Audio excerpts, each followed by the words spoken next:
9, 8, 7, 6, 5, 4, 3, 2, 1, 0.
Hello, welcome. Glad to see you.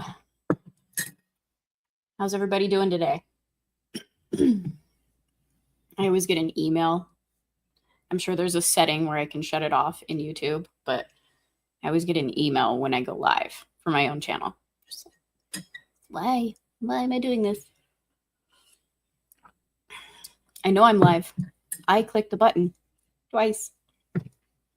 Hopefully my mic sounds fine. Last week, I know it started out kind of funky. I apologize. I don't know why it does that every now and again, but I think I'm going to blame StreamYard. Who knows if it's actually StreamYard, but I like to blame StreamYard because that takes the onus off of me. That works, right?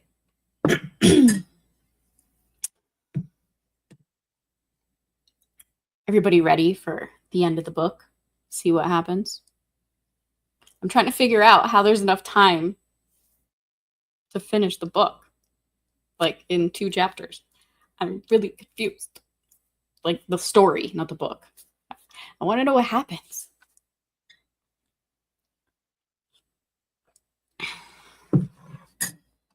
As usual, I'm just going to get it out of the way in the beginning here. Probably say it once or twice. Probably once, because I'll generally only remember once. Now I forgot. This is what happens. In real time, you get to see me forget everything that I'm thinking of or trying to think of. Stream elements. If anybody feels so generous as to tip anything, I appreciate it, but no obligation whatsoever. Thank you. It's pinned in the chat in Rumble as well as YouTube. Now I get to say hi to everybody. I'm like, Legatus, hello. Glad to see ya. How's it going? Up north as our top hat. Selena, my lovely bestie, how are you, dear? If you're not streaming and you can hear this and are still here. What's up, Dom on Rumble and Dom on YouTube? Thank you for being here on both. Appreciate it.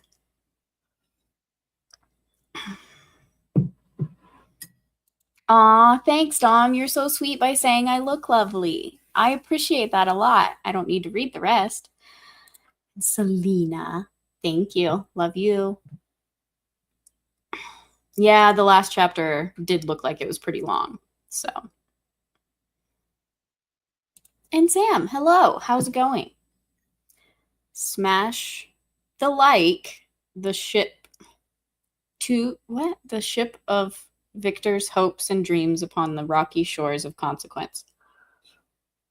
It is the consequence of his own actions that leads him down this path. So, multiple times.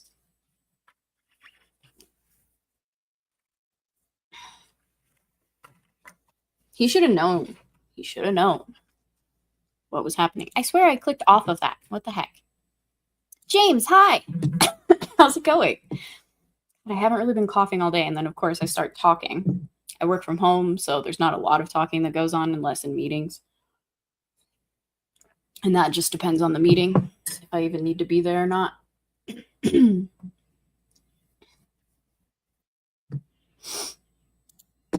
So I apologize if I do end up having to drink tea in the middle of reading.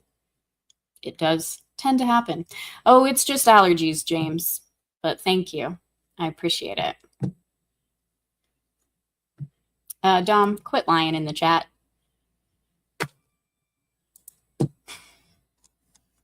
But yeah, glad to be here. Glad we get to finish the book, and then next week we get to discuss it. That's going to be exciting because I have a lot of thoughts on this book. I'm really enjoying it. You guys can tell the differences between something like The Haunting of Hill House and how I was reading that and trying to just get it over with. And this one, I'm kind of just like, there's not enough room. How is this going to have a full story? What's going to happen? So, yeah. Anyway, last week, Sup Static, hello, welcome. Let's do a quick recap if I can remember everything. Basically, Victor is at the town and they're saying that he murdered someone. He knows that he's going to be innocent after the explanation. Like a bunch of different townspeople saw a couple different things. Like a dude was dropping a body off in the sand and it was still warm. So it had just happened, the murder. A lady saw something from her house, whatever, that corroborated the guy's story, who found the body. And Victor basically asks to see the body, or like the magistrate wants to see his reaction, something along those lines. And they go to see the body. And lo and behold, I guessed it. I feel like a couple of you guys did too last week. It was his best friend, Henry Clairvaux. And he was strangled to death, just like William, his brother. And obviously we know who did it. His monster that he created multiple times. I'm just going to add because he could have prevented this. But he made bad choices. Y'all can see where I lean in this. That's just a preview of next week when we discuss on Let It Simmer. So he basically gets sick again. They put him in like a prison cell until he gets better, and there's a nurse that's taking care of him, because that's her duty, not her choice, essentially. Like, she is there, she's doing her job. He comes in and out of it. Yeah. He finally gets better. Magistrate, like, he's mumbling in his sleep as he's getting better, and the magistrate like is still kind of like iffy on him because the things that he's saying, it's his fault, and then he's talking about this monster that he created, so he kind of comes off as a little crazy. Victor knew that he was going to be exonerated because from the story itself it could be corroborated that he was not there. He was on the other island in Scotland still when the murder took place. And they're in Ireland at this point. Well, magistrate had sent a letter to his father, I believe because he knew him or something along those lines. Doesn't matter all that much. His father decides to come in person to see him. Victor mistakenly at first thought that it was not his father and it was actually the monster come to him, so he reacts kind of poorly. But the magistrate clears it up, and then immediately Victor is just like, yes, I'll see him. It's my father. Eventually, he gets cleared, and they go home.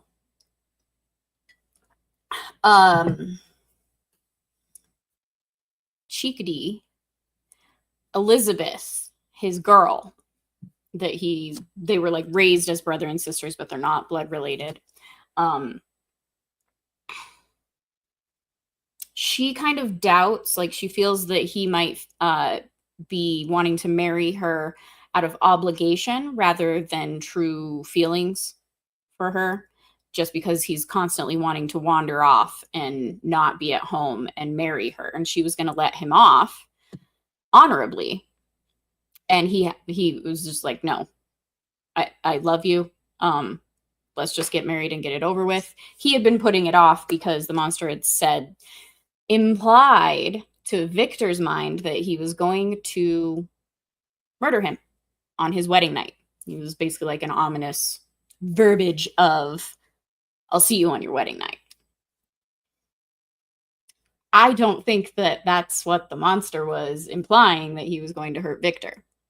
It actually doesn't really make sense to me if that's what he was wanting to do, because that's not what the monster wants out of life. And he can't get it because of Victor. So Victor should feel the same pain that he is feeling. And that's basically it. That's kind of where we left off. Well, okay, they got married and they went to her inheritance, which was it in Switzerland? I can't remember exactly where it is. I'm sure they'll explain again. But that's where we ended up. They took a boat to go to her homeland that her father left her as her dowry, I guess you can call it. How dare you put spoilers in my chat, Legatus? I didn't know this. Do they tell you that at the end of the book? Yes, Legatus is correct. Spoiler alert, Frankenstein is the name of the person who created the monster. It's not the name of the monster. Some like to say the name of the monster is Adam.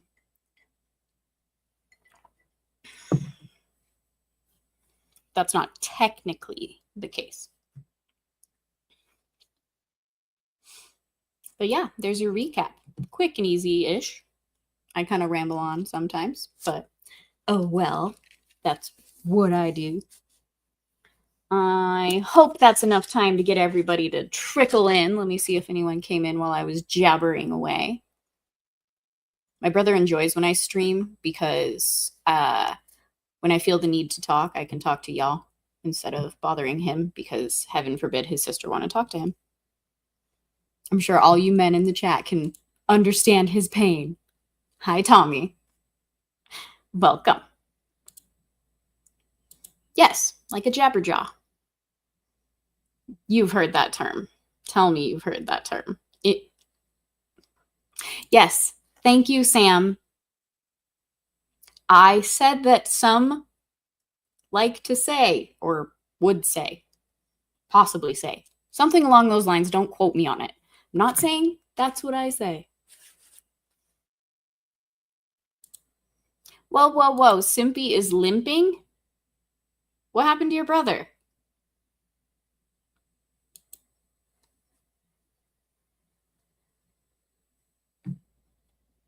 And how did I miss this?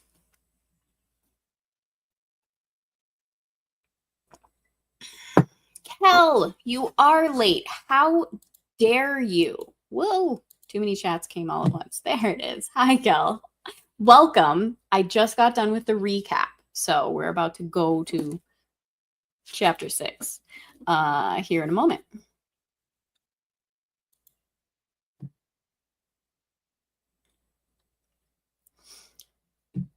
I feel like Dom is furiously typing away to clarify that his brother is not injured.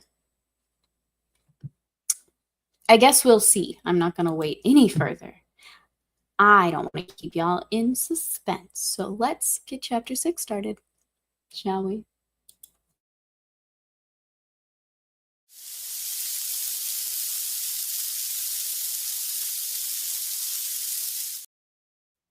Volume 3, Chapter 6. It was 8 o'clock when we landed. We walked for a short time on the shore, enjoying the transitory light, and then retired to the inn and contemplated the lovely scene of waters, woods, and mountains, obscured in darkness, yet still displaying their black outlines. The wind, which had fallen in the south, now rose with great violence in the west. The moon had reached her summit in the heavens and was beginning to descend. The clouds swept across it swifter than the flight of the vulture and dimmed her rays, while the lake reflected the scene of the busy heavens, rendered still busier by the restless waves that were beginning to rise. Suddenly, a heavy storm of rain descended. I had been calm during the day, but so soon as night obscured the shapes of objects, 1,000 fears arose in my mind. I was anxious and watchful, while my right hand grasped a pistol, which was hidden in my bosom. Every sound terrified me, but I resolved that I would sell my life dearly and not shrink from the conflict until my own life, or that of my adversary, was extinguished. Elizabeth observed my agitation for some time in timid and fearful silence, but there was something in my glance which communicated terror to her, and trembling, she asked, "What is it that agitates you, my dear Victor? What is it you fear?" "Oh, peace, peace, my love," replied I. "This night and all will be safe, but this night is dreadful, very dreadful." I passed an hour in this state of mind when suddenly I reflected how fearful the combat which I momentarily expected would be to my wife. I earnestly entreated her to retire, resolving not to join her until I had obtained some knowledge as to the situation of my enemy. She left me, and I continued some time walking up and down the passages of the house and inspecting every corner that might afford a retreat to my adversary. But I discovered no trace of him, and was beginning to conjecture that some fortunate chance had intervened to prevent the execution of his menaces, when suddenly I heard a shrill and dreadful scream. It came from the room into which Elizabeth had retired.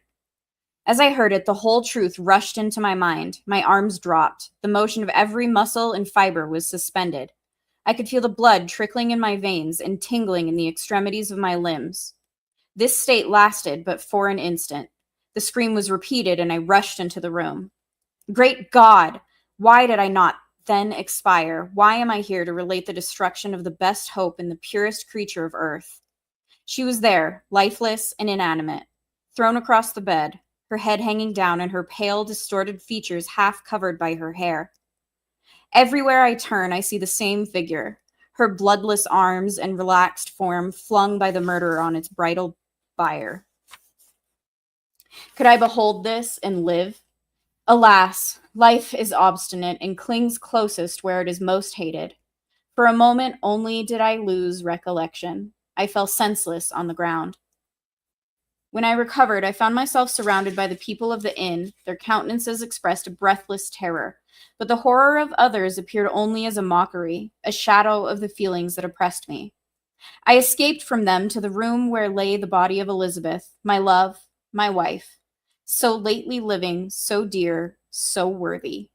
She had been moved from the posture in which I had first beheld her, and now, as she lay, her head upon my arm, and a handkerchief thrown across her face and neck, I might have supposed her asleep. I rushed towards her and embraced her with ardor, but the deadly languor and coldness of the limbs told me that what I now held in my arms had ceased to be the Elizabeth whom I had loved and cherished.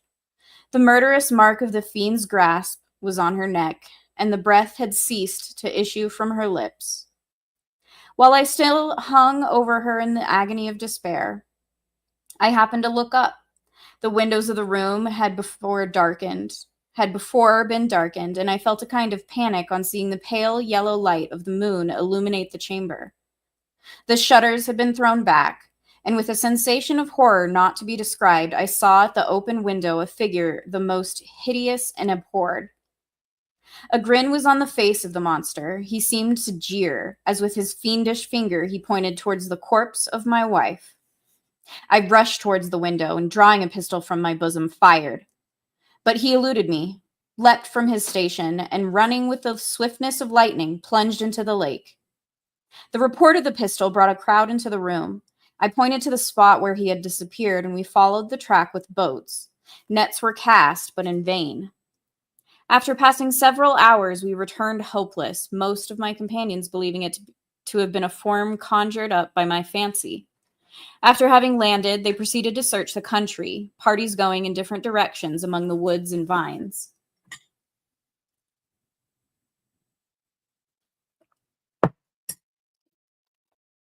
I attempted to accompany them and proceeded a short distance from the house, but my head whirled round, my steps were like those of a drunken man. I fell at last in a state of utter exhaustion. A film covered my eyes, and my skin was parched with the heat of fever. In this state, I was carried back and placed on a bed, hardly conscious of what had happened. My eyes wandered round the room, as if to seek something that I had lost. After an interval, I rose, and as if by instinct, crawled into the room where the corpse of my beloved lay. There were women weeping around. I hung over it and joined my sad tears to theirs. All this time, no distinct idea presented itself to my mind, but my thoughts rambled to various subjects, reflecting confusedly on my misfortunes and their cause. I was bewildered in a cloud of wonder and horror. The death of William, the execution of Justine, the murder of Clerval, and lastly, of my wife. Even at that moment, I knew not that my only remaining friends were safe from the malignity of the fiend. My father even now might be writhing under his grasp, and Ernest might be dead at his feet. This idea made me shudder and recalled me to action. I started up and resolved to return to Geneva with all possible speed. There were no horses to be procured, and I must return by the lake. But the wind was unfavorable and the rain fell in torrents. However, it was hardly morning, and I might reasonably hope to arrive by night. I hired men to row and took an oar myself, for I had always experienced relief from mental torment in bodily exercise. But the overflowing misery I now felt and the excess of agitation that I endured rendered me incapable of any exertion. I threw down the oar, and leaning my head upon my hands, gave way to every gloomy idea that arose. If I looked up, I saw scenes which were familiar to me in my happier time, and which I had contemplated but the day before in the company of her who was now but a shadow and a recollection. Tears streamed from my eyes. The rain had ceased for a moment, and I saw the fish play in the waters as they had done a few hours before. They had then been observed by Elizabeth. Nothing is so painful to the human mind as a great and sudden change. The sun might shine, or the clouds might lower, but nothing could appear to me as it had done the day before. A fiend had snatched from me every hope of future happiness. No creature had ever been so miserable as I was. So frightful an event is single in the history of man. But why should I dwell upon the incidents that followed this last overwhelming event? Mine has been a tale of horrors. I have reached their acme, and what I must now relate can but be tedious to you. Know that, one by one, my friends were snatched away. I was left desolate. My own strength is exhausted, and I must tell in a few words what remains of my hideous narration. Sorry.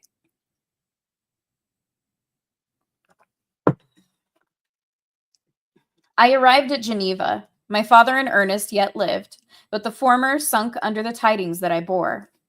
I see him now, excellent and venerable old man. His eyes wandered in vacancy, for they had lost their charm and their delight. His Elizabeth, his more than daughter, whom he doted on with all affection which a man feels, who in the decline of life, having few affections, clings more earnestly to those that remain. Cursed be the fiend that brought misery on his gray hairs and doomed him to waste in wretchedness. He could not live under the horrors that were accumulated around him. The springs of existence suddenly gave way. He was unable to rise from his bed, and in a few days he died in my arms. What then became of me? I know not. I lost sensation in chains, and darkness were the only objects that pressed upon me. Sometimes, indeed, I dreamt that I wandered in flowery meadows and pleasant vales with the friends of my youth, but I awoke and found myself in a dungeon. Melancholy followed, but by degrees I gained a clear conception of my miseries and situation, and was then released from my prison, for they had called me mad, and during many months, as I understood, a solitary cell had been my habitation. Liberty, however, had been a useless gift to me, had I not, as I awakened to reason, at the same time awakened to revenge. As the memory of past misfortunes pressed upon me, I began to reflect on their cause. The monster whom I had created, the miserable demon whom I had sent abroad into the world for my destruction. I was possessed by a maddening rage when I thought of him, and desired and ardently prayed that I might have him within my grasp to wreak a great and signal revenge on his cursed head. Nor did my hate long confine itself to useless wishes. I began to reflect on the best means of securing him. For this purpose, about a month after my release, I repaired to a criminal judge in the town and told him that I had an accusation to make, that I knew the destroyer of my family, and that I required him to exert his whole authority for the apprehension of the murderer.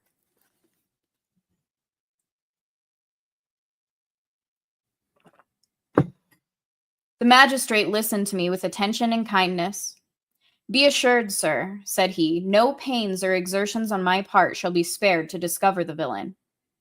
"I thank you," replied I. "Listen, therefore, to the deposition that I have to make. It is indeed a tale so strange that I should fear you would not credit it, were there not something in truth which, however wonderful, forces conviction. The story is too connected to be mistaken for a dream, and I have no motive for falsehood." My manner, as I thus addressed him, was impressive but calm. I had formed in my own heart a resolution to pursue my destroyer to death, and this purpose quieted my agony, and for an interval reconciled me to life. I now related my history, briefly but with firmness and precision, marking the dates with accuracy, and never deviating into invective or exclamation. The magistrate appeared at first perfectly incredulous, but as I continued, he became more attentive and interested. I saw him sometimes shudder with horror, at others a lively surprise, unmingled with disbelief, was painted on his countenance. When I had concluded my narration, I said, "This is the being whom I accuse, and for whose seizure and punishment I call upon you to exert your whole power. It is your duty as a magistrate, and I believe and hope that your feelings as a man will not revolt from the execution of those functions on this occasion." This address caused a considerable change in the physiognomy. I hate this freaking word. Sam, help. Physiognomy. You helped me with this last time. Of my own auditor. He had heard my story with that half kind of belief that is given to a tale of spirits and supernatural events. But when he was called upon to act officially in consequence, the whole tide of his incredulity returned. He, however, answered mildly, "I would willingly afford you every aid in your pursuit, but the creature of whom you speak appears to have powers which would put all my exertions to defiance. Who can follow an animal which can traverse the sea of ice and inhabit caves and dens where no man would venture to intrude? Besides, some months have elapsed since the commission of his crimes, and no one can conjecture to what place he has wandered, or what region he may now inhabit. I do not doubt that he hovers near the spot which I inhabit, and if he has indeed taken refuge in the Alps, he may be hunted like the chamois and destroyed as a beast of prey. But I perceive your thoughts. You do not credit my narrative, and do not intend to pursue my enemy with the punishment which is his desert. His desert. My bad. As I spoke, rage sparkled in my eyes. The magistrate was intimidated. "You are mistaken," said he. "I will exert myself, And if it is in my power to seize the monster, be assured that he shall suffer punishment proportionate to his crimes.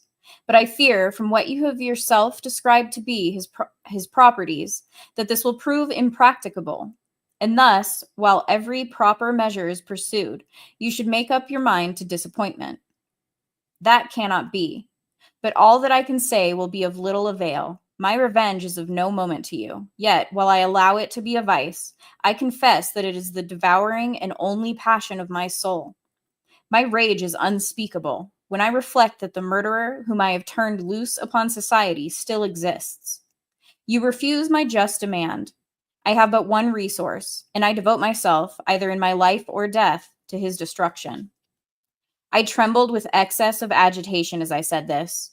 There was a frenzy in my manner, and something, I doubt not, of that haughty fierceness which the martyrs, I hate that word, martyrs of old are said to have possessed. Martyrs. Ha! Sorry. But to a Genevan magistrate whose mind was occupied by far other ideas than those of devotion and heroism, this elevation of mind had much the appearance of madness. He endeavored to soothe me as a nurse does a child, and reverted to my tale as the effects of delirium. Man, I cried, how ignorant art thou in thy pride of wisdom. Cease. You know not what it is you say. I broke from the house angry and disturbed, and retired to meditate on some other mode of action.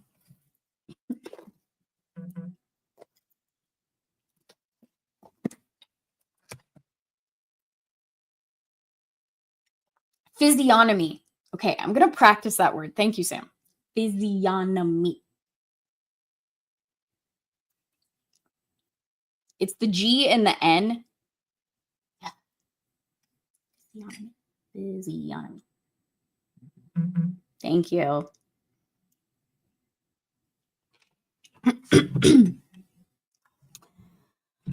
Oh boy. Okay, so who besides Dom was not expecting it to be Elizabeth?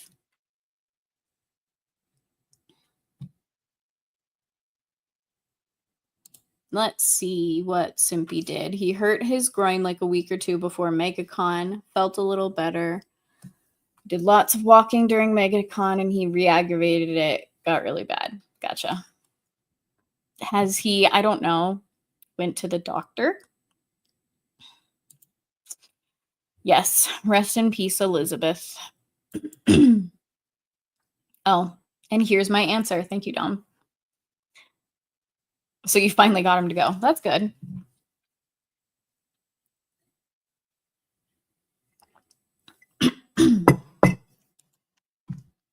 Well, I hope he gets better soon. Simpy though he is. Kel, tell your brother to stop trying to outgoon Cloud and he won't injure his groin. I mean, that's a valid advice. And here is Sam with analysis. The horror lies in the fact that, like Victor, the reader suspects Elizabeth will be next, and again, like Victor, is powerless to stop it. Yeah, it sucks.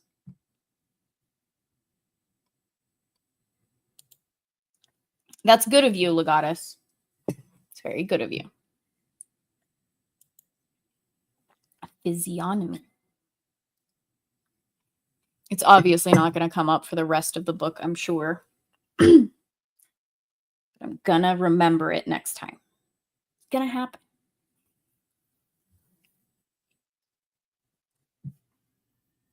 Damn, this is gonna be a short stream, I feel like.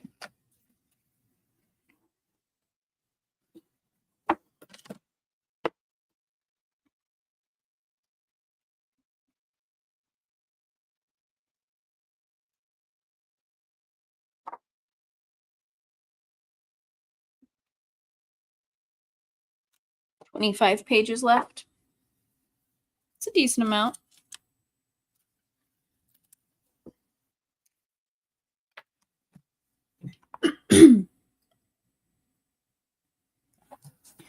Oh, Wade's in the chat. What's up? Real Wade Nation Gaming Clips. How's it going?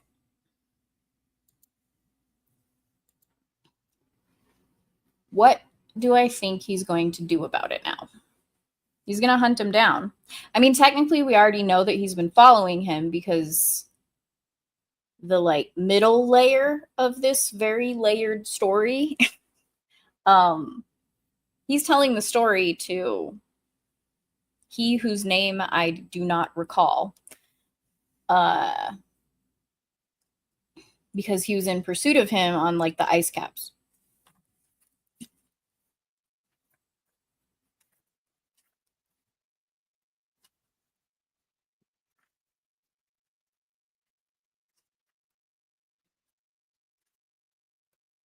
Gonna find it.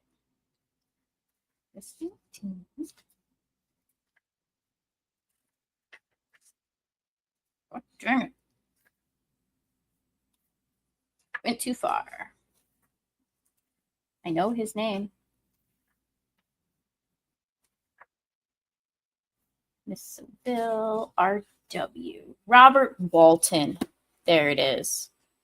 So he's telling the story to Robert Walton, who had commissioned a ship to go through the ice caps because he's technically in danger of doing the same. Thank you, Sam. You got it at the same time. He's in the throes of naivety in life right now. So Victor's trying to warn him away from becoming him. Warn Robert away. And see, Robert is telling this story via letters to his sister back in England, I think it is.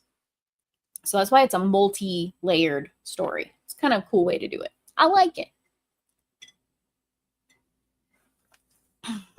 Yeah, apparently so does Dom. It's a cool way to tell the story. Well done, Miss Shelley. Well done. I'm going to go warm up and refresh my tea. I shall return momentarily.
And I'm back. What do you say? Does my hair look like my avatar's?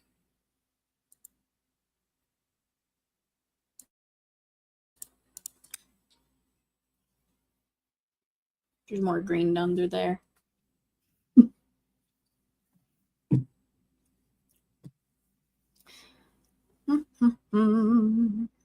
Shirley Jackson would have done better than. Yeah, shut it, Dom. I'm surprised that you didn't actually log out of your account, log into your Shirley Jackson account, and say it that way.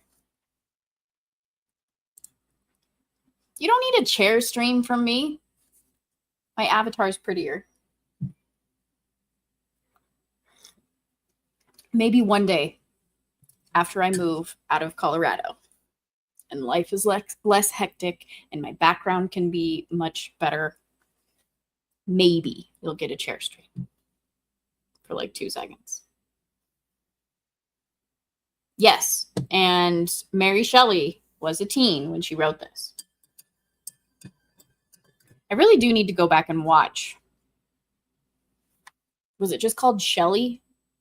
Basically the movie about her. Like at the party that she wrote the story for.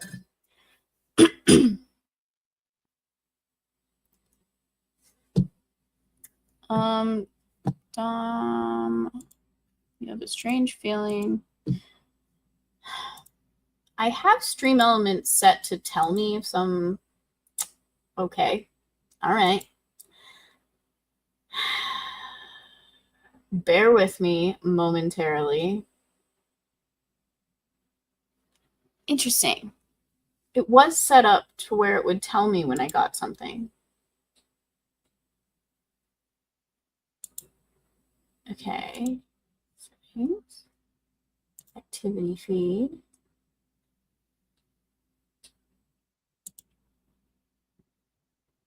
I can't open it further. Nope. I'm gonna have to check my stream elements as replay activity. Huh. Anyway, I got $10 from Gal's Mustang. It's not showing up. Interesting. I know the real reason you're scared to let Dom drive me. You're scared he might show you up. I don't believe that you can drive a freaking stick, Dom. I can't? Okay, I need to figure out. Aha, okay. Found it. I know the real reason you're scared to let Dom drive me. You're scared he might show you up and show you how it is done. It's okay. That's not it at all, Dom. But nice try. And I know it wasn't my Mustang that sent that message. I know it was you, Dom. That is not the case. But thank you for the $10.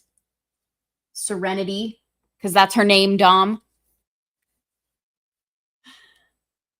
Okay. Streaming tools. Elements. Nope, that's not what I want. It is supposed to. Whatever. I'll look at it later.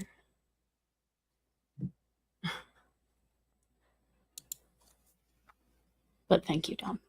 I appreciate it.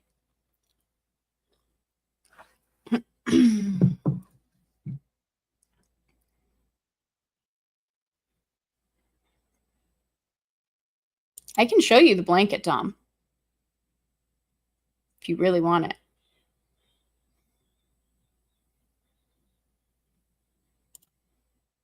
Boston. Yeah, it's the Red Sox. Hat.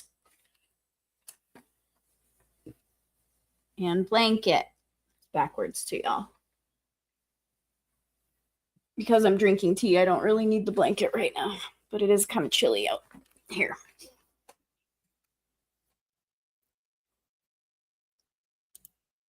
Yep, too bad you didn't know my car's name, except I'm pretty sure I told you it.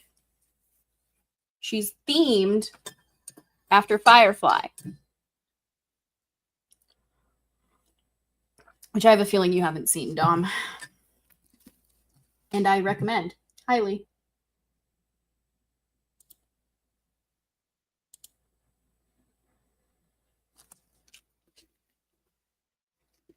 All right.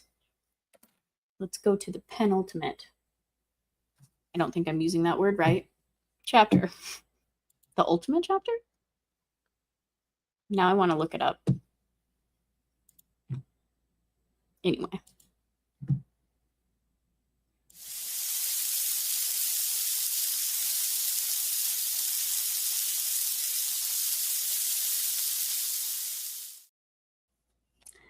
Volume 3, Chapter 7.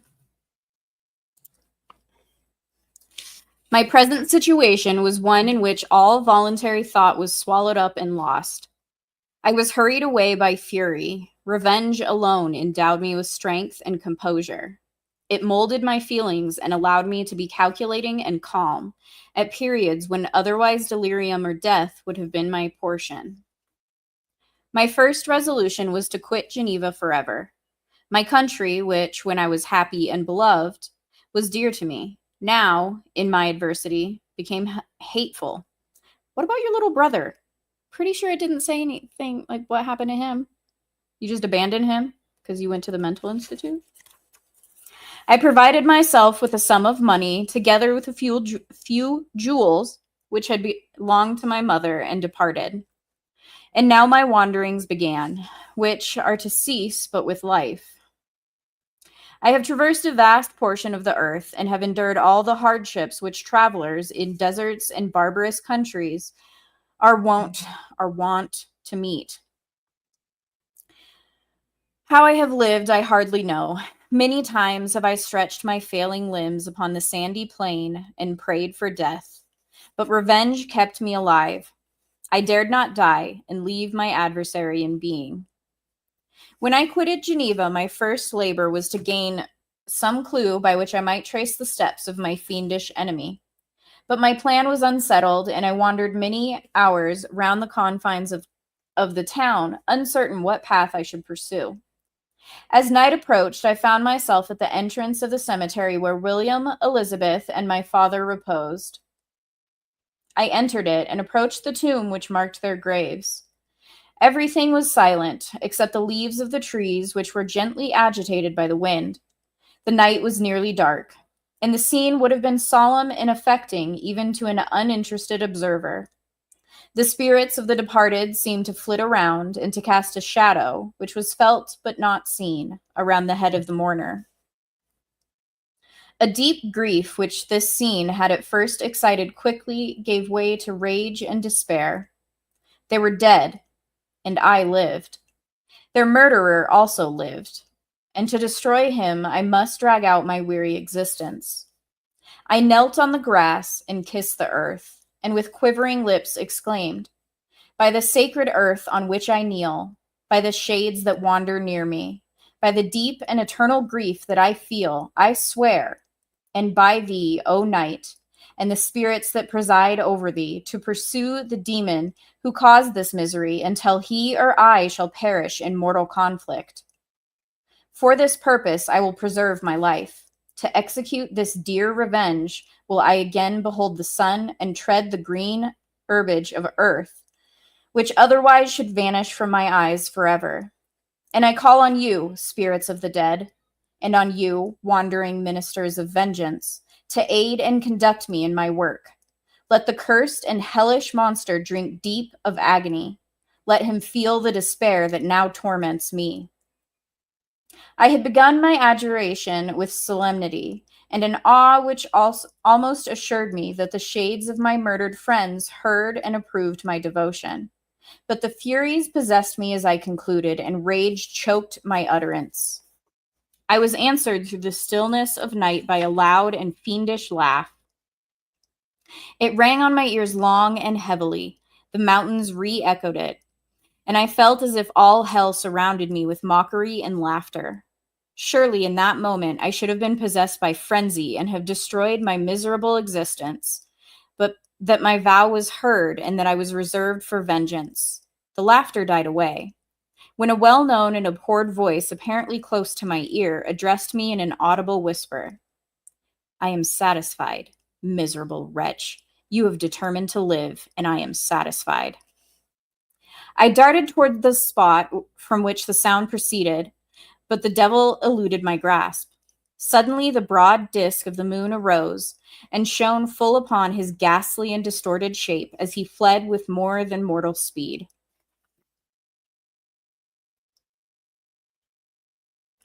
That's what I thought, Sam. I should have used that for chapter 6. Thank you. I pursued him, and for many months this has been my task. Guided by a slight clue, I followed the windings of the Rhone, but vainly. The blue Mediterranean appeared, and by a strange chance I saw the fiend enter by night and hide himself in a vessel bound for the Black Sea. I took my passage in the same ship, but he escaped, I know not how.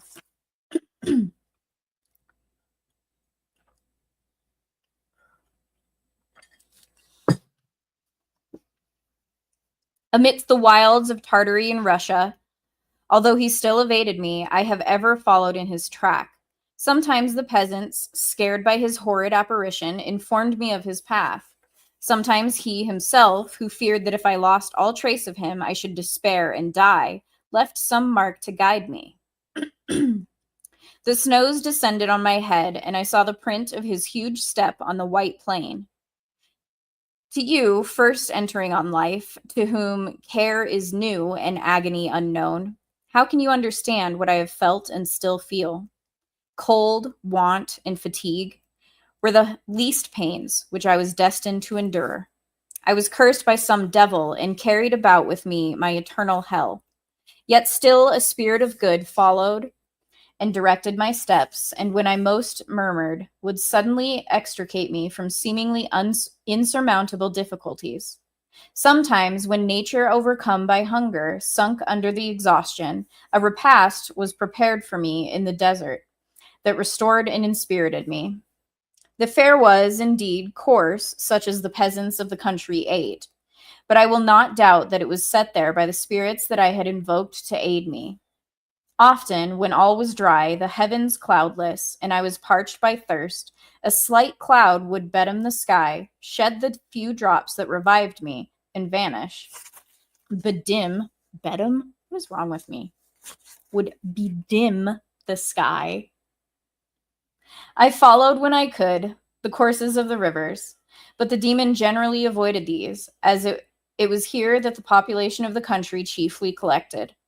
In other places, human beings were seldom seen, and I generally subsisted on the wild animals that crossed my path. I had money with me and gained the friendship of the villagers by distributing it. Or I brought with me some food that I had killed, which, after taking a small part, I always presented to those who had provided me with fire and utensils for cooking.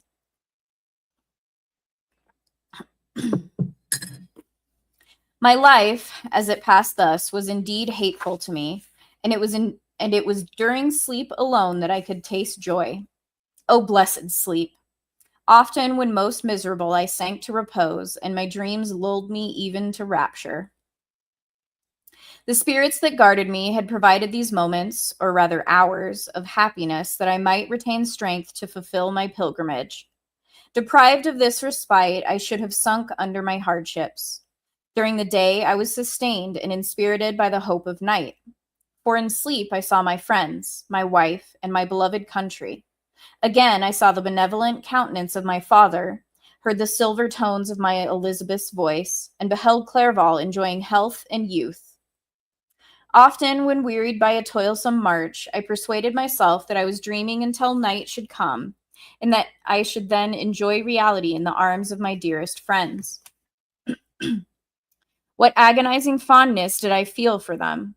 How did I cling to their dear forms, as sometimes they haunted even my waking hours, and persuade myself that they still lived? At such moments, vengeance that burned within me died in my heart, and I pursued my path towards the destruction of the demon, more as a task enjoined by heaven, as the mechanical impulse of some power of which I was unconscious, than as the ardent desire of my soul. What his feelings were whom I pursued, I cannot know. Sometimes, indeed, he left marks in writing on the barks of the trees, or cut in stone that guided me, and instigated my fury. My reign is not yet over. These words were legible in one of these inscriptions. You live, and my power is complete. Follow me. I seek the everlasting ices of the north, where you will feel the misery of cold and frost, to which I am impassive. You will find near this place, if you follow not too tardily, a dead hare. Eat and be refreshed. Come on, my enemy. We have yet to wrestle for our lives, but many hard and miserable hours must you endure until that period shall arrive.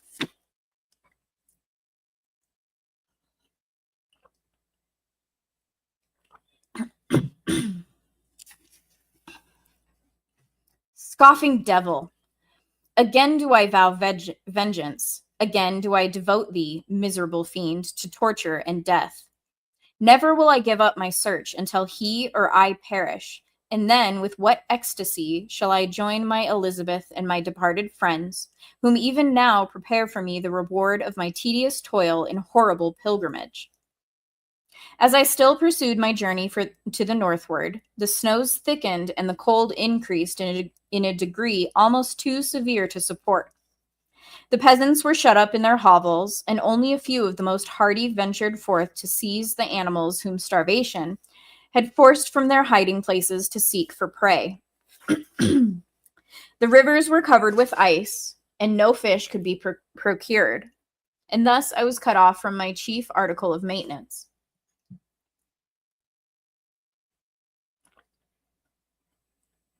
My apologies for having to drink my tea so much. The triumph of my enemy increased with the difficulty of my labors. One inscription that he left was in these words: "Prepare, your toils only begin. Wrap yourself in furs and provide food, for we shall soon enter upon a journey where your sufferings will satisfy my everlasting hatred." My courage and perseverance were invigorated by these scoffing words. I resolved not to fail in my purpose, and, calling on heaven to support me, I continued with unabated fervor to traverse immense deserts until the ocean appeared at a distance and formed the utmost boundary of the horizon. Oh, how unlike it was to the blue seasons of the south. Covered with ice, it was only to be distinguished from land by its superior wildness and ruggedness. The Greeks wept for joy when they beheld the Mediterranean from the hills of Asia and hailed with rapture the boundary of their toils.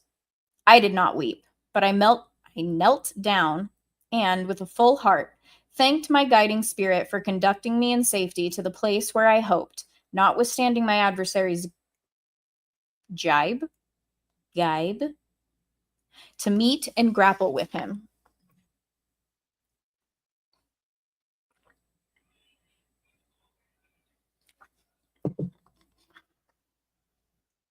Some weeks before this period, I had procured a sledge and dogs, and thus traversed the snows with inconceivable speed.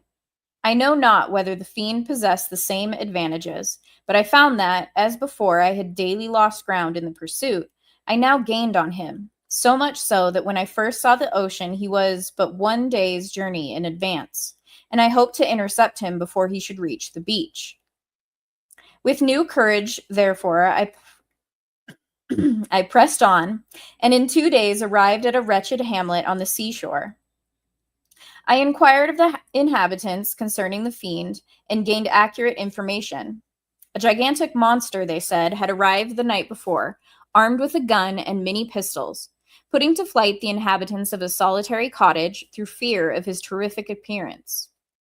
He had carried off their store of winter food, and placing it in a sledge to draw which he had seized on a numerous drove of trained dogs, he had harnessed them, and the same night, to the joy of the horror-struck villagers, had pursued his journey across the sea in a direction that led to no land, and they conjectured that he must speedily be destroyed by the breaking of the ice or frozen by the eternal frosts.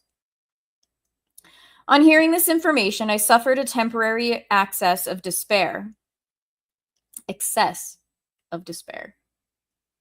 He had escaped me, and I must commence a destructive and almost endless journey across the mountainous ices of the ocean, amidst cold that few of the inhabitants could long endure, and which I, the native of a genial and sunny climate, could not hope to survive. Yet at the idea that the fiend should live and be triumphant, my rage and vengeance returned, and, like a mighty tide, overwhelmed every other feeling. After a slight repose, during which the spirits of the dead hovered round and instigated me to toil and revenge, I prepared for my journey. I exchanged my land sledge for one fashioned for the inequalities of the frozen ocean, and purchasing a plentiful stock of provisions, I departed from land. I cannot guess how many days have passed since then, but I have endured misery, which nothing but the eternal sentiment of a just retribution burning within my heart could have enabled me to support.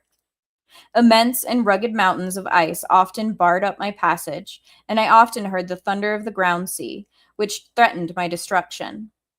But again, the frost came and made the paths of the sea secure. By the quantity of provision which I had consumed, I should guess that I had passed 3 weeks in this journey. And the continual protraction of hope, returning back upon the heart, often wrung bitter drops of despondency and grief from my eyes. Despair had indeed almost secured her prey, and I should soon have sunk beneath this misery. Once, after the poor animals that conveyed me had with incredible toil gained the summit of a sloping ice mountain, and one, sinking under his fatigue, died, I viewed the expanse before me with anguish, when suddenly my eye caught a dark speck upon the dusky plain. I strained my sight to discover what it could be, and uttered a wild cry of ecstasy when I distinguished a sledge, and the distorted proportions of a well-known form within. Oh, with what a burning gush did hope revisit my heart! Warm tears filled my eyes, which I hastily wiped away, that they might not intercept the view I had of the demon. But still my sight was dimmed by the burning drops, until, giving way to the emotions that oppressed me, I wept aloud.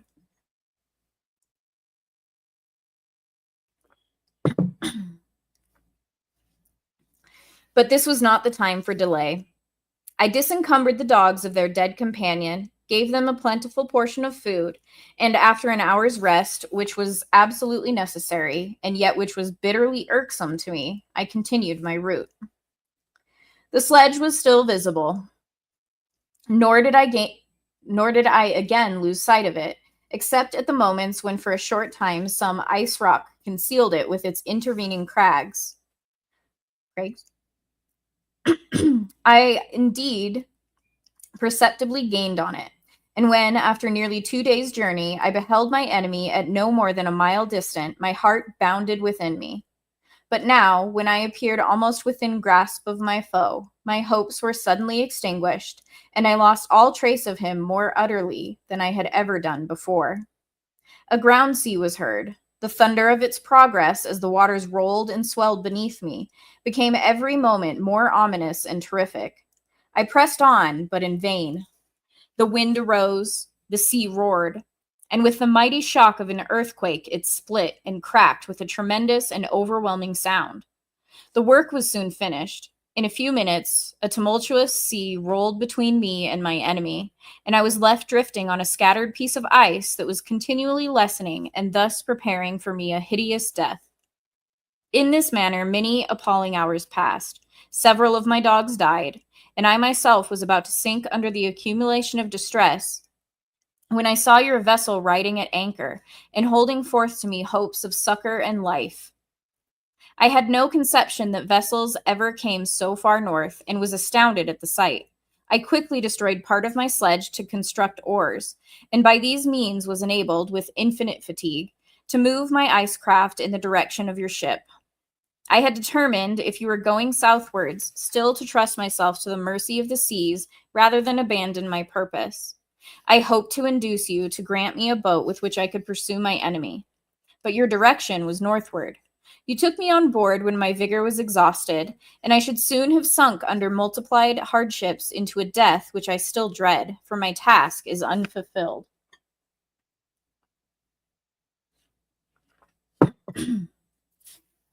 Thank you, Sam. I don't know why they don't just spell it as jibe, because that's how it's spelled. Gibe.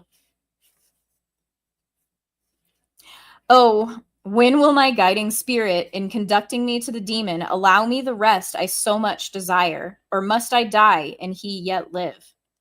If I do, swear to me, Walton, that he shall not escape, that you will seek him and satisfy my vengeance in his death. And do I dare to ask of you to undertake my pilgrimage to endure the hardships that I have undergone? No, I am not so selfish. Yet, when I am dead, if he should appear, if the ministers of vengeance should conduct him to you, swear that he shall not live.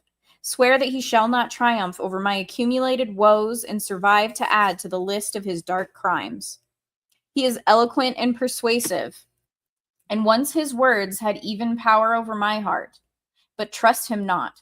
His soul is as hellish as his form, full of treachery and fiend-like malice. Hear him out.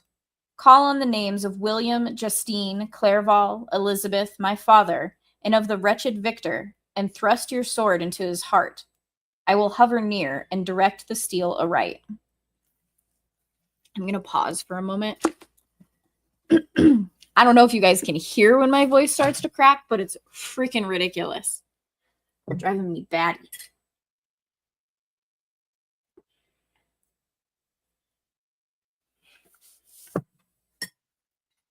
So the G-I-B-E word, jibe, apparently, how it's pronounced. Is that just a different spelling for jibe from ye olden times of Mary Shelley life? It's going to be interesting how this story continues. Walton, in continuation, August 26th, 17. You have read this strange and terrific story, Margaret, and do you not feel your blood congeal with horror, like that which even now curdles mine? Sometimes, seized with sudden agony, he could not continue his tale. At others, his voice broken, yet piercing, uttered with difficulty the words so replete with anguish. His fine and lovely eyes were now lighted up with indignation, now subdued to downcast sorrow, and quenched in infinite wretchedness. Sometimes he commanded his countenance and tones, and related the most horrible incidents with a tranquil voice, suppressing every mark of agitation.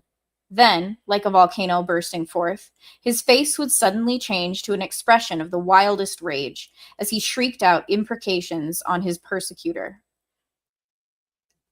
His tale is connected, and told with an appearance of the simplest truth.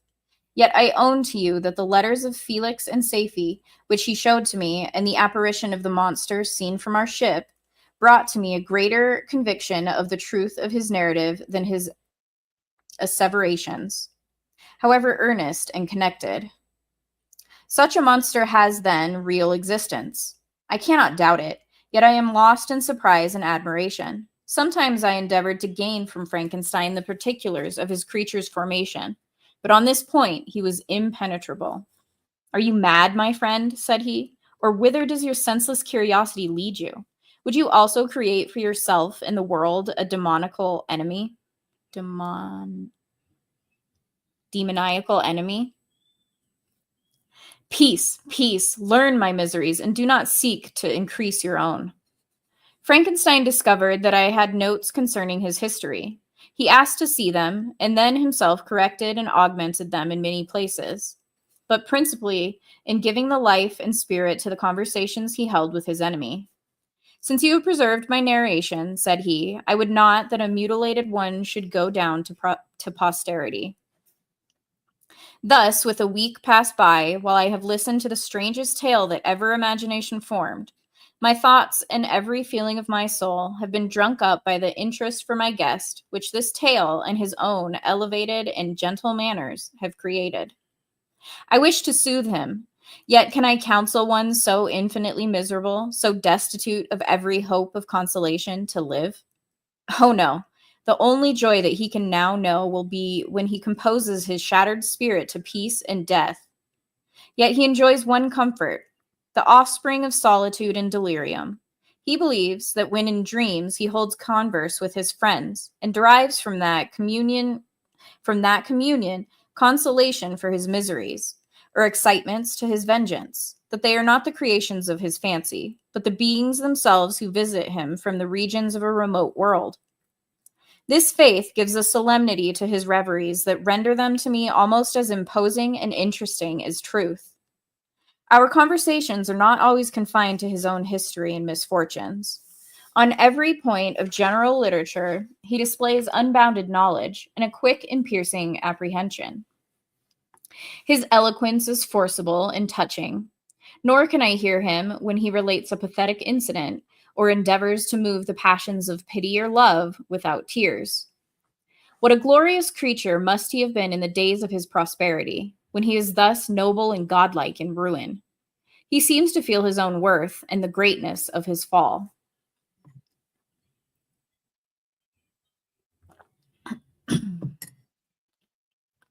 When younger, said he, I believed myself destined for some great enterprise. My feelings are profound, but I possessed a coolness of judgment that fitted me for illustrious achievements. This sentiment of the worth of my nature supported me when others would have been oppressed, for I deemed it criminal to throw away in useless grief those talents that might be useful to my fellow creatures. When I reflected on the work I had completed, no less a one than the creation of a sensitive and rational animal, I could not rank myself with the herd of common projectors. But this thought, which supported me in the commencement of my career, now serves only to plunge me lower in the dust. All my speculations and hopes are as nothing. And, like the archangel who aspired to omnipotence, I am chained in an eternal hell. My imagination was vivid, yet my powers of analysis and application were intense. By the union of these qualities, I conceived the idea and executed the creation of a man. Even now, I cannot recollect, without passion, my reveries while the work was incomplete. I trod heaven in my thoughts, now exulting in my powers, now burning with the idea of their effects. From my infancy, I was imbued with high hopes and a lofty ambition. But how am I sunk? Oh, my friend, if you had known me as I once was, you would not recognize me in the state of degradation. Despondency rarely visited my heart. A high destiny seemed to bear me on until I fell, never again to rise. Must I then lose this admirable being? I have longed for a friend. I have sought one who would sympathize with and love me. Behold, on these desert seas, I have found such a one. But I fear I have gained him only to know his value and lose him. I would reconcile him to life, but he repulses the idea. I thank you, Walton, he said, for your kind intentions towards so miserable a wretch. But when you speak of new ties and fresh affections, think you that any can replace those who are gone? Can any be to man as Clerval was? I'm going to read that again. Can any man be to me as Clerval was, or any woman another Elizabeth? Even where the affections are not strongly moved by any superior excellence, the companions of our childhood always possess a certain power over our minds, which hardly any later friend can obtain. They know our infantine dispositions, which, however they may be afterwards modified, are never eradicated. And they can judge of our actions with more certain conclusions as to the integrity of our motives. A sister or a brother can never, unless indeed such symptoms have been shown early, suspect the other of fraud or false dealing, when another friend, however strongly he may be attached, may, in spite of himself, be contemplated with suspicion. But I enjoyed friends, dear not only through habit and association, but from their own merits. And wherever I am, the soothing voice of my Elizabeth and the conversation of Clerval will be ever whispered in my ear. They are dead, and but one feeling in such a solitude can persuade me to preserve my life. If I were engaged in any high undertaking or design fraught with extensive utility to my fellow creatures, then could I live to fulfill it. But such is not my destiny. I must pursue and destroy the being to whom I gave existence. Then my lot on earth will be fulfilled, and I may die.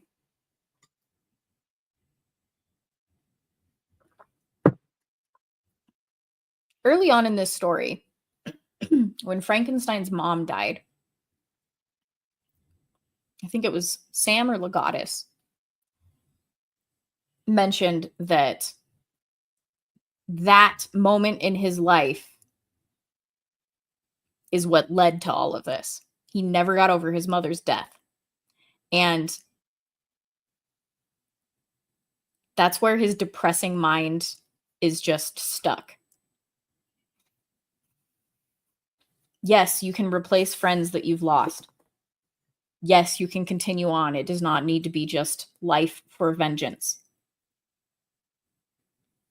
Because it will destroy you. September 2nd. My beloved sister, I write to you encompassed by peril and ignorant whether I am ever doomed to see again dear England and the dearer friends that inhabit it. I am surrounded by mountains of ice which admit of no escape and threaten every moment to crush my vessel. The brave fellows whom I have persuaded to be my companions look towards me for aid, but I have none to bestow. There is something terribly appalling in our situation, yet my courage and hopes do not desert me. Yet it is terrible to reflect that the lives of all these men are endangered through me. If we are lost, my mad schemes are the cause. And what, Margaret, will be the state of your mind? You will not hear of my destruction, and you will anxiously await my return. Years will pass, and you will have visitings of despair, and yet be tortured by hope. Oh, my beloved sister, the sickening failing of your heartfelt expectations is, in prospect, more terrible to me than my own death. But you have a husband and lovely children. You may be happy. Heaven bless you and make you so. My unfortunate guest regards me with the tenderest compassion. He endeavors to fill me with hope, and talks as if life were a possession which he valued.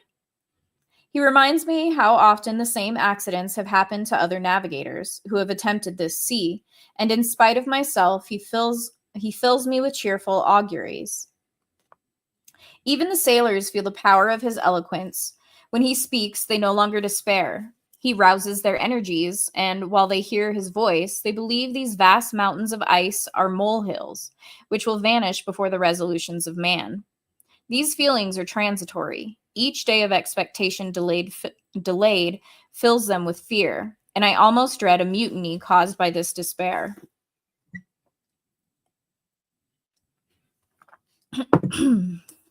September 5th. A scene has just passed of such uncommon interest that, although it is highly probable that these papers may never reach you, yet I cannot forbear recording it. We are still surrounded by mountains of ice, still in imminent danger of being crushed in their conflict. The cold is excessive, and many of my unfortunate comrades have already found a grave amidst this scene of desolation.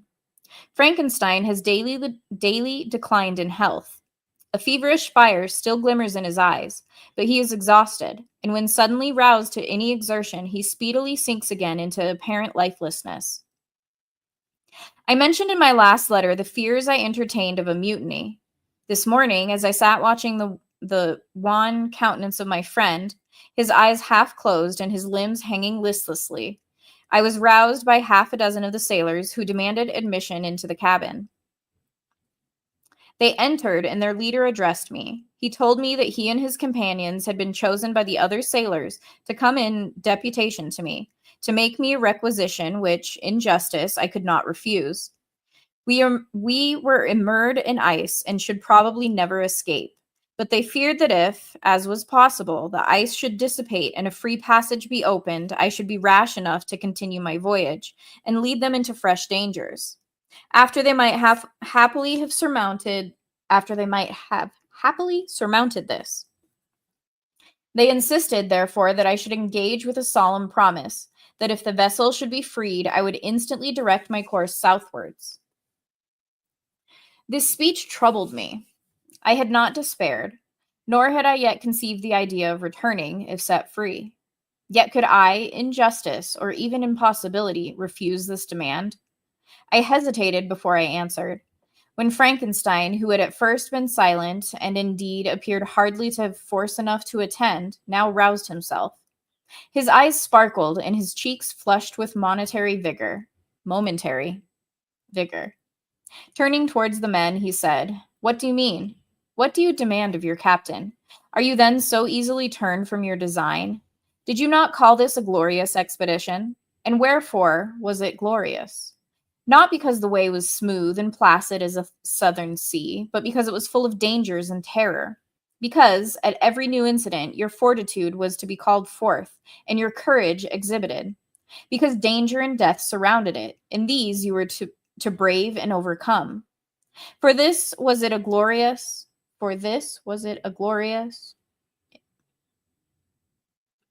This sentence sucks. Bear with me. For this was it a glorious, For this was it an honorable undertaking. You are hereafter to be hailed as the benefactors of your species, your names adored as belonging to brave men who encountered death for honor and the benefit of mankind. And now, behold, with the first imagination of danger, or, if you will, the first mighty and terrific trial of your courage, you shrink away, and are content to be handed down as men who had not strength enough to endure cold and peril. And so, poor souls, they were chilly and returned to their warm firesides. Why, that requires not this preparation, yet need not have come thus far, and dragged your captain to the shame of a defeat, merely to prove yourselves cowards. Oh, be men, or be more than men. Be steady to your purposes, and firm as a rock. This ice is not made of such stuff as your hearts may be. It is mutable and cannot withstand you, if you say that it shall not. Do not return to your families with the stigma of disgrace marked on your brows. Return as heroes who have fought and conquered, and who know not what it is to turn their backs on the foe. He spoke this with a voice so modulated to the different feelings expressed in his speech, with an eye so full of lofty design and heroism, that can you wonder what these men were moved?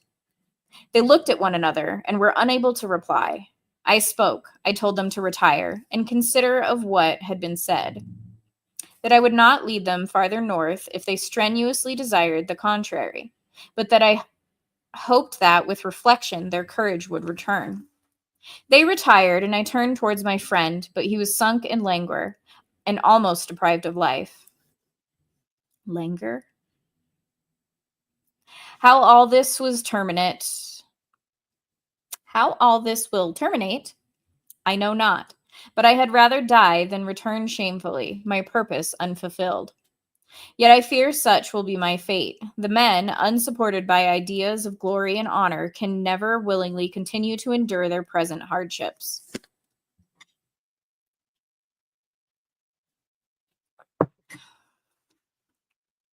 September 7th.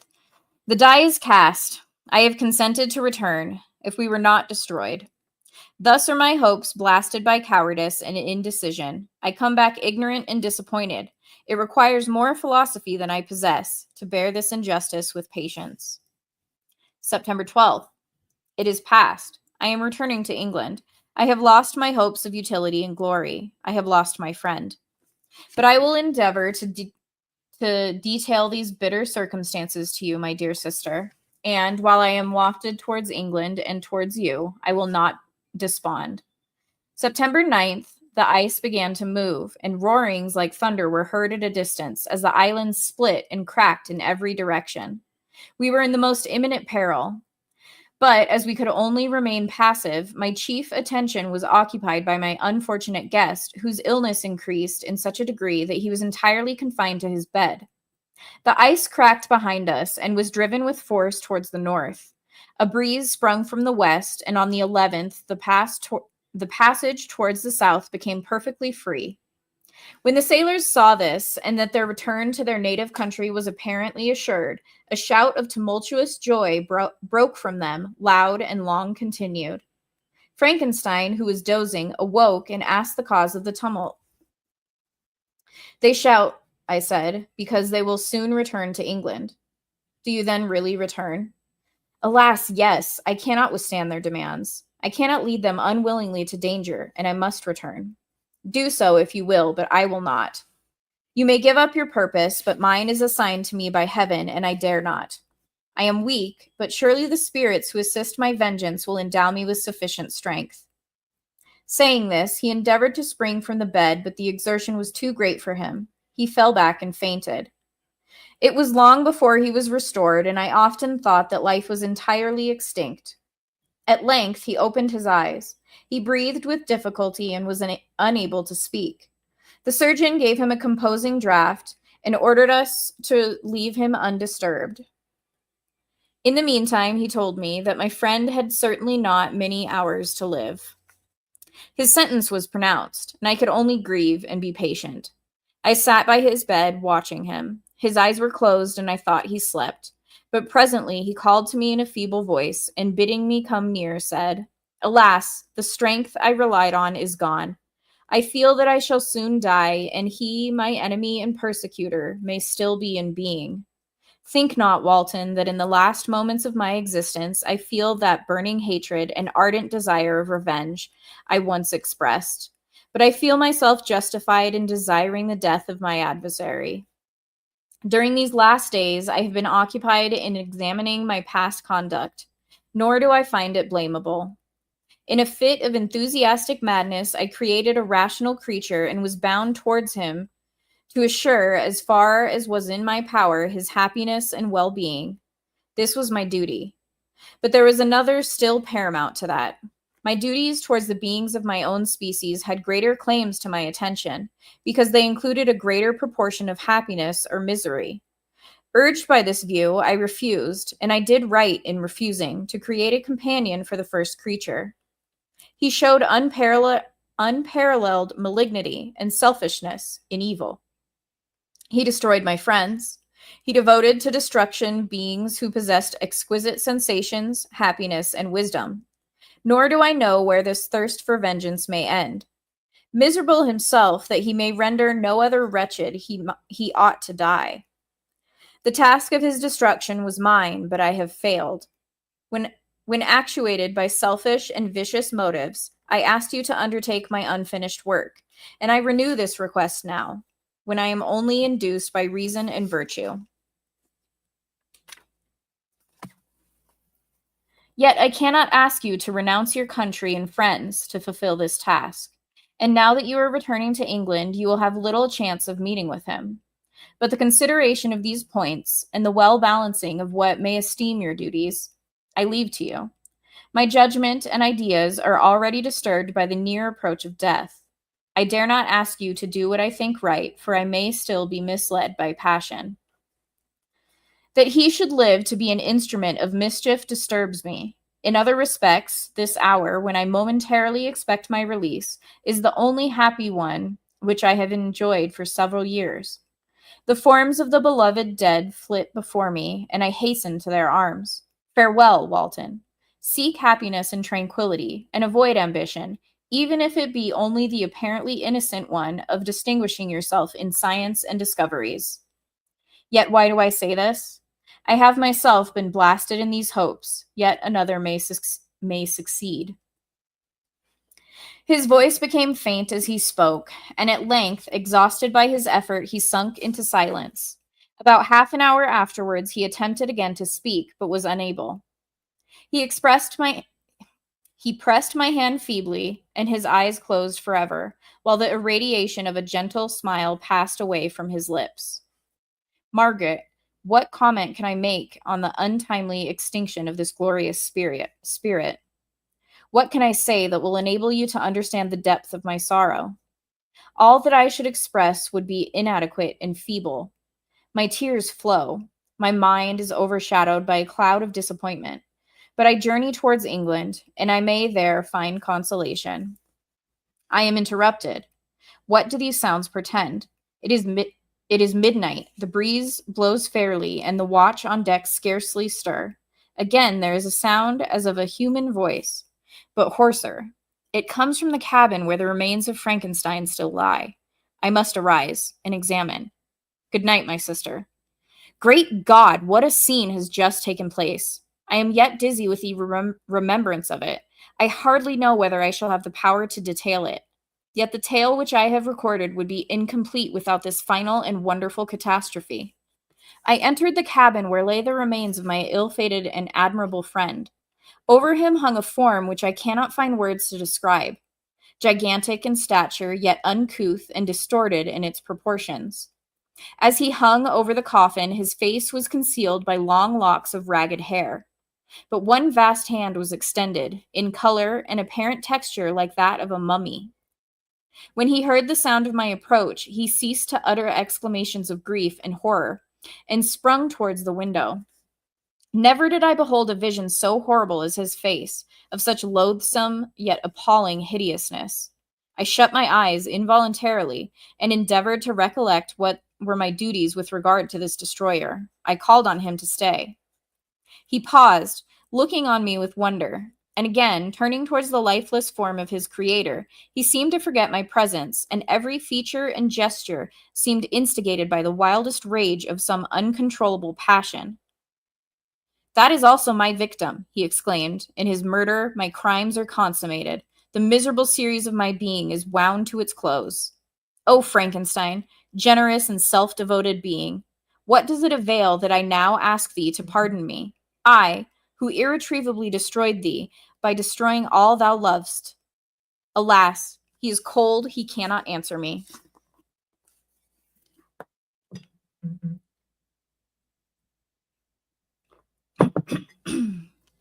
His voice seemed suffocated, and his first impulses, which had suggested to me the duty of obeying the dying request of my friend in destroying his enemy, were now suspended by a mixture of curiosity and compassion. I approached this tremendous being. I dared not again raise my eyes to his face. There was something so scarring and unearthly in his ugliness. I attempted to speak, but the words died away on my lips. The monster continued to utter wild and incoherent self-reproaches. At length, I gathered resolution to address him in a pause of the tempest of his passion. "Your repentance," I said, "is now superfluous. If you had listened to the voice of conscience and heeded the stings of remorse, before you had urged your diabolical vengeance to this extremity, Frankenstein would yet have lived." "And do you dream?" said the demon. "Do you think that I was then dead to agony and remorse? He continued, pointing to the corpse, "he suffered not in the consummation of the deed. Oh, not the 10,000th portion of the anguish that was mine during the lingering detail of its execution. A frightful selfishness hurried me on, while my heart was poisoned with remorse. Think you that the groans of Clerval were music to my ears? My heart was fashioned to be susceptible of love and sympathy, and when wrenched by misery to vice and hatred, it did not endure the violence of the change, without torture such as you cannot even imagine. After the murder of Clerval, I returned to Switzerland, heartbroken and overcome. I pitied Frankenstein. My pity amounted to horror. I abhorred myself. But when I discovered that he, the author at once of my existence and of its unspeakable torments, dared to hope for happiness, that while he accumulated wretchedness and despair upon me, he sought his own enjoyment in feelings and passions from the indulgence of which I was forever barred, then impotent envy and bitter indignation filled me with an insatiable thirst for vengeance. I recollected my threat and resolved that it should be accomplished. I knew that I was preparing for myself a deadly torture, but I was the slave, not the master, of an impulse which I detested, yet could not disobey. Yet when she died, nay, then I was not miserable. I had cast off all feeling, subdued all anguish, to riot in the excess of my despair. Evil thenceforth became my good. Urged thus far, I had no choice but to adapt my nature to an element which I had willingly chosen. The completion of my demoniacal design became an insatiable passion, and now it is ended. There is my last victim.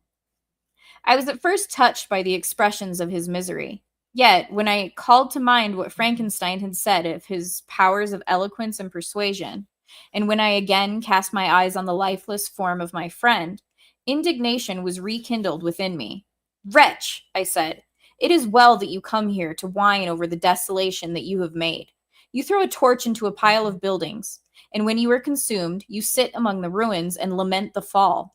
Hypocritical fiend, if he whom you mourned still lived, still would he be the object, again would he become the prey of your accursed vengeance.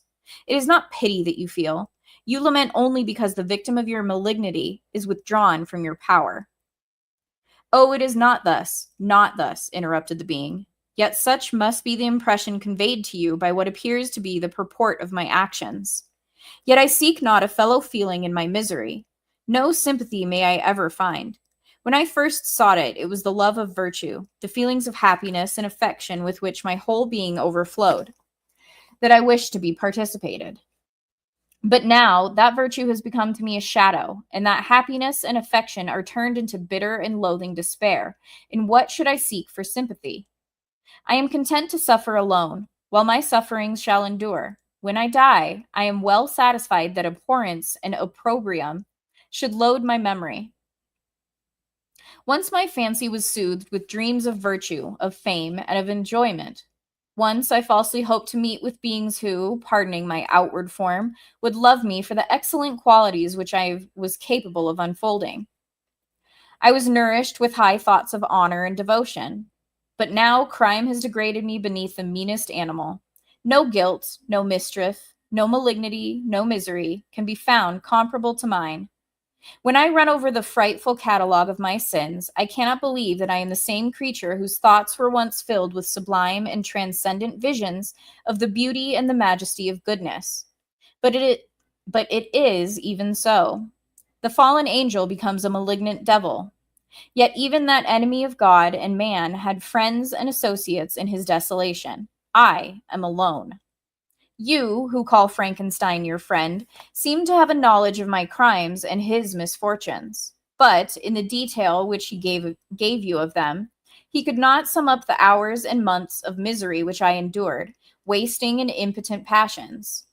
For while I destroyed his hopes, I did not satisfy my own desires. They were forever ardent and craving. Still, I desired love and friendship, and I was still spurned. Was there no justice in this? Am I to be thought the only criminal when all humankind sinned against me? Why do you not hate Felix, who drove his friend from the door with contumely? Why do you not execrate the rustic who sought to destroy the savior of his child? Nay, these are virtuous and immaculate beings. I, the miserable and the abandoned, am an abortion to be spurned at and kicked and trampled on. Even now my blood boils at the recollection of this injustice. But it is true that I am a wretch. I have murdered the lovely and the helpless. I have strangled the innocent as they slept and grasped to death his throat who never injured me or any other living thing. I have devoted my Creator, the select specimen of all that is worthy of love and admiration among men, to misery. I have pursued him even to that irredeemable ruin. There he lies, white and cold in death. You hate me, but your abhorrence cannot equal that with which I regard myself. I took on the hands which executed the deed. I think on the heart in which the imagination of it was conceived, and long for the moment when these hands will meet my eyes, when that imagination will haunt my thoughts no more. Fear not that I shall be the instrument of future mischief. My work is nearly complete. Neither yours nor any man's death is needed to consummate the series of my being and accomplish that which must be done, but it requires my own. Do not think that I shall be slow to perform this sacrifice. I shall quit your vessel on the ice raft which brought me thither, and shall seek the most northern extremity of the globe.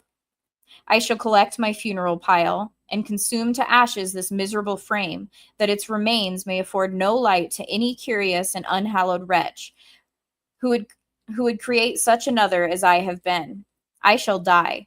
I shall no longer feel the agonies which now consume me, or be the prey of feelings unsatisfied yet unquenched.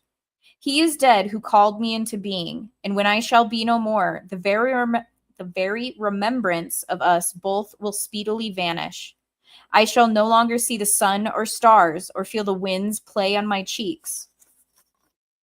Light, feeling, and sense will pass away, and in this condition must I find my happiness. Some years ago, when the images which this world affords first opened upon me, when I felt the cheering warmth of summer and heard the rustling of the leaves and the warbling of the birds, and these were all to me, I should have wept to die. Now it is my only consolation. Polluted by crimes and torn by the bitterest remorse, where can I find rest but in death? Farewell. I leave you, and in you the last of humankind whom these eyes will ever behold. Farewell, Frankenstein. If thou wert yet alive and yet cherished a desire of revenge against me, it would be better satiated in my life than in my destruction. But it was not so. Thou didst seek my extinction, that I might not cause greater wretchedness, And if yet, in some mode unknown to me, thou hadst not ceased to think and feel, thou wouldst not desire against me a vengeance greater than that which I feel. Blasted as thou wert, my agony was still superior to thine. For the bitter sting of remorse will not cease to rankle in my wounds until death shall close them forever. But soon, he cried, with sad and solemn enthusiasm, I shall die, and what I now feel be no longer felt. Soon these burning miseries will be extinct. I shall ascend my funeral pile triumphantly, and exult in the agony of the torturing flames. The light of that conflagration will fade away. My ashes will be swept into the sea by the winds. My spirit will sleep in peace, or if it thinks, it will not surely think thus. Farewell. He sprung from the cabin window as he said this upon the ice raft which lay close to the vessel. He was soon borne away by the waves and lost in darkness and distance. The end. Well, that's bittersweet.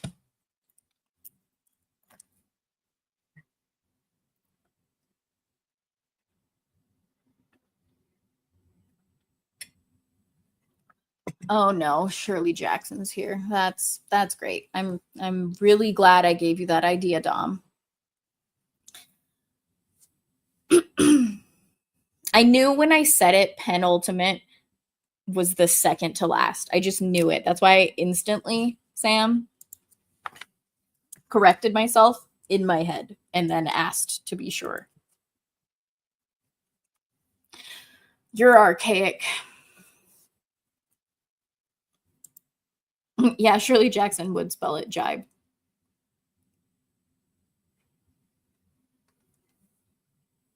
Yeah, I figured it was you. It could have been Legatus. Okay, everybody, welcome Shirley Jackson, aka Dom. You losers think this is good. Mary Shelley got nothing on me. Just imagine if I wrote this book. This would have been the best book ever. You know, Kel, this was a possibility in my head. I'm glad that it was not a psychological thriller twist at the end where Victor is the real serial killer with a split personality.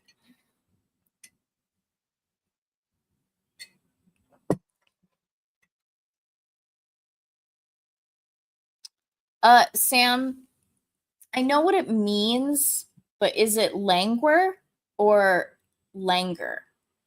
You switched the O and the U for the spelling.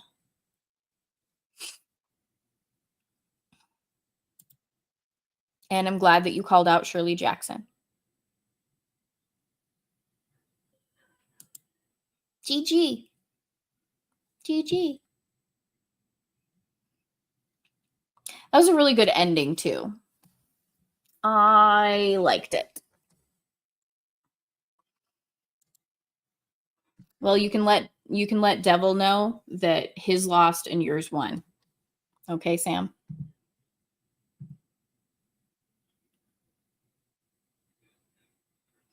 Let's see, Legatus.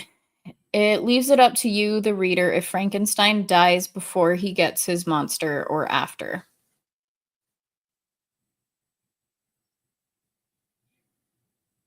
How?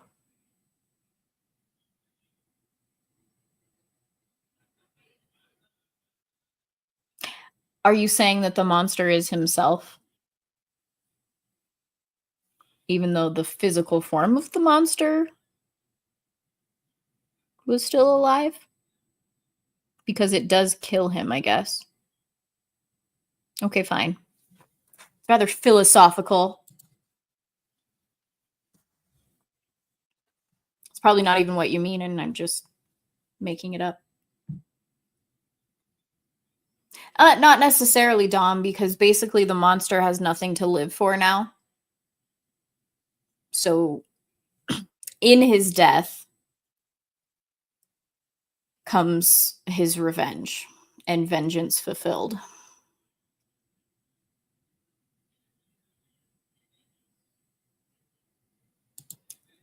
Kel. No. I asked Sam this because he's my guru on it since he enjoys this book so much. There's not really one specific one, so I do not plan on doing like a comparison for Let It Simmer next week as I normally have been doing since John Carter. It's just going to be more a discussion about the book, which I think will be fun in itself. I don't need a media adaptation. Penny Dreadful, the TV show, I think is on Netflix or possibly on Prime. I can't remember which I did recently watch a few episodes of to start that over again. And Frankenstein's there from the beginning. So Sam, like, my memory is total shit because I had completely forgotten that. Let's see. Victor dies before Walton meets the monster. No, yes. Oh, I see, Legatus. Kel's comment on the split personality. Victor doesn't seem to care about his brother a lot, mentions Elizabeth and Clairval a lot more. Yeah, what the hell happened to Ernest? Is that, like, what?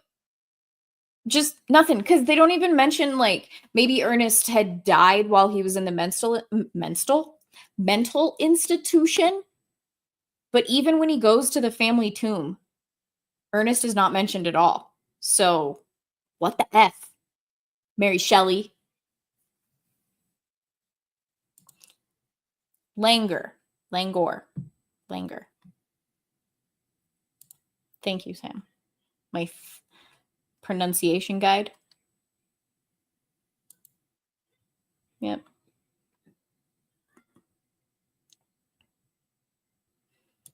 Yes, it is a plot hole. It's like one of one, it would seem. But I have to think on this more.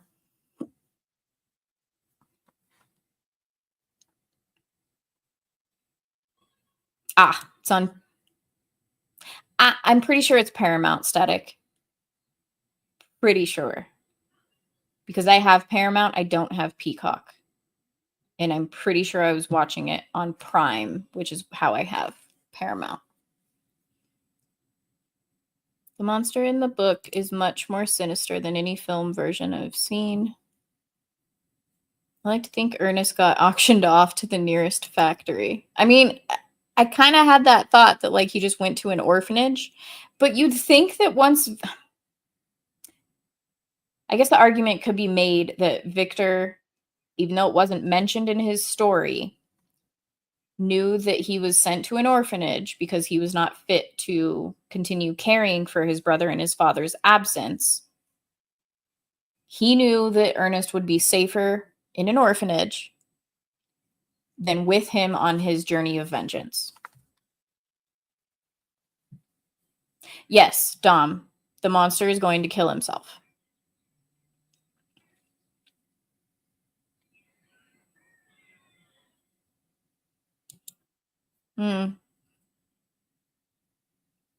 Probably.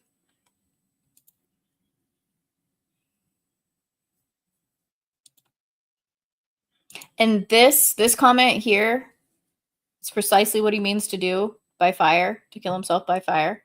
In Hotel Transylvania, that's why he doesn't like fire. Fire bad. Even though they call him Frankenstein or Frank in that movie.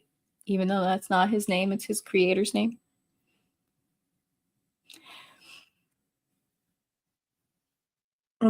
No one had it on their bingo card for Cook in the Books that I was going to bring up Hotel Frankenstein, Hotel Transylvania, did they? This is very good. Loved it. Shame we had to wait this long for it. Yeah. Well, I'm sorry you had to wait this long for it. I didn't want to do back-to-back horror. And Wukong was very long. I should not have said it that way. The journey to the west was very long. I'm screwed. Disregard my last. You didn't hear me say that. The lovely Sherry is here. Hello. Welcome. We just finished the book and now we're kind of just chit-chatting afterwards. Glad you're here. Welcome. That was good though. I really enjoyed that. Thank you, Sam, for the suggestion and continuous pushing of it. I make him sound really obnoxious, like he was mad or something. He wasn't mad. He was actually very smug because he knew how I was going to react to it, at least for The Haunting of Hill House. Let's just say. I figured that that's how he died in the original movie as well, Sam, so that makes sense. Dom, don't you dare. I told you to forget it. Take it away from your memory. Awesome. Well, welcome either way, Sherry. I hope you slept well. Don't shoot me, but who's Clancy Brown? You're so humble, Sam.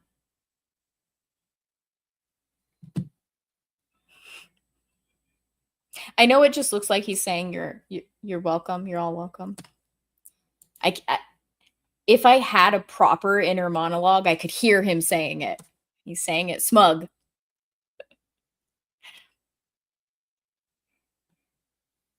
Yeah, John Carter was... It's still up there for me. I don't know if I like it better than Animal Farm.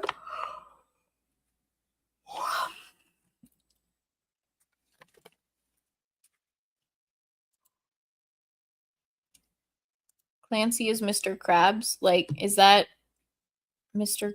Krabs from SpongeBob? Like, he voices Mr. Krabs? Oh, is this... I think you told me about him. Sorry, Kel. Don't shoot me. I don't know what you're hawing about, Static, but I can guess. And yes, SpongeBob. Cool. Okay. Clancy Brown sounds like he's too old to be voicing some character in SpongeBob. Like, it sounds like he's someone that would have been, like, on the scene in the 1920s. So, interesting. I'll try to remember that the next time his name comes up, Kel. I apologize. He's now 66. It's not that old. My parents are older than that. Interesting. Yeah, Static, I am an ageist against you and Sam because you're both ancient.